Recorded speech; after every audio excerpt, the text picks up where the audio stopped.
రాష్ట్రంలో పాఠశాలలు పునఃప్రారంభమైన నేపథ్యంలో రవాణా శాఖ అధికారులు అప్రమత్తమయ్యారు. గ్రేటర్ హైదరాబాద్లో తనిఖీలు చేపడుతున్నారు. మరిన్ని వివరాలు మా ప్రతినిధి శ్రీపతి శ్రీనివాస్ అందిస్తారు.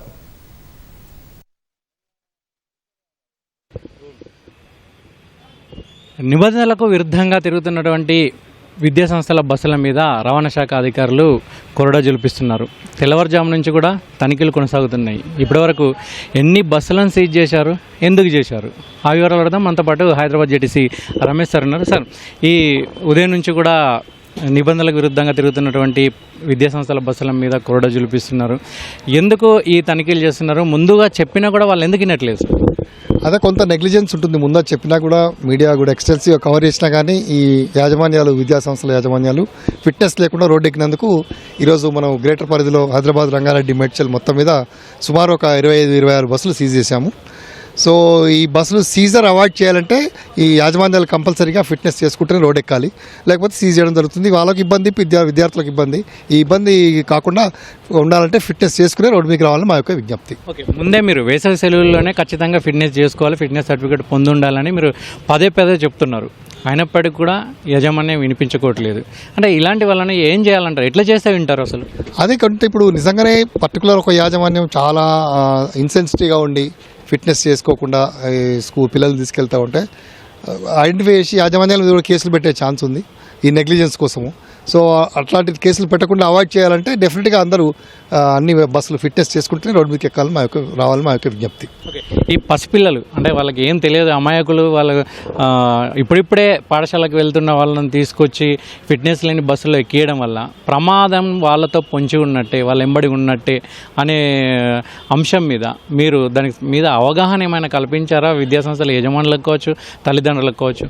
విద్యాసంస్థల యజమానులకు ఈ విషయం కల్పించాం. నిన్న కూడా మా కమిషనర్ గారు ఎక్స్టెన్సివ్ మీటింగ్ పెట్టి ఈ రోడ్ సేఫ్టీ క్లబ్స్ ఫామ్ చేయాలనే ఉద్దేశంతో చాలామంది యాజమాన్యాలకు రిక్వెస్ట్ కూడా చేశారు. ఏమంటే ఒక కంప్లైంట్ ఉంటుంది, ప్రైవేట్ స్కూల్ యాజమాన్యాలు అటెండెంట్ పెడతారు కానీ అటెండెంట్ ఆ పిల్లోడిని, ఆ చిన్నపిల్లోడిని వాళ్ళ పేరెంట్కి అప్పచెప్పేంత వరకు బాధ్యత తీసుకోరు. అంటే రోడ్ క్రాస్ చేయించడం కానీ ఇట్లాంటివి కానీ తీసుకోరని ఒక పాయింట్ కూడా వచ్చింది, క్రిటిసిజము.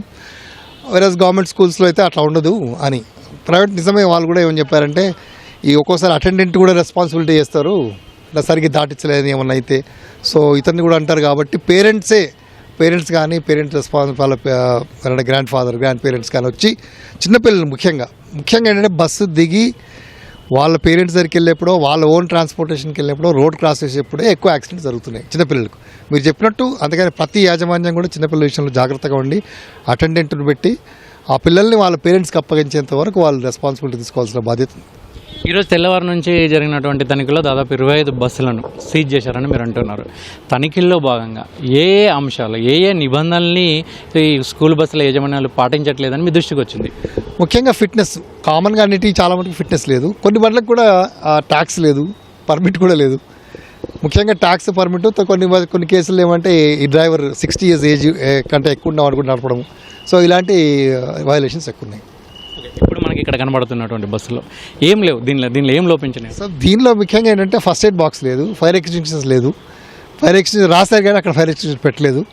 ఎమర్జెన్సీ మన ఎగ్జిట్ దగ్గర కూడా హ్యామర్స్ పెట్టలేదు. ముందు పెట్టారు కానీ వెనకాల 2 ఎమర్జెన్సీకి హ్యామర్స్ పెట్టలేదు.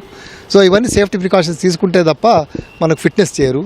మరి వాళ్ళు కొంచెం నెగ్లిజెంట్గా ఉన్నారు కాబట్టి మన ఫిట్నెస్ కూడా రాలేదు, అందుకని సీజ్ చేశాం.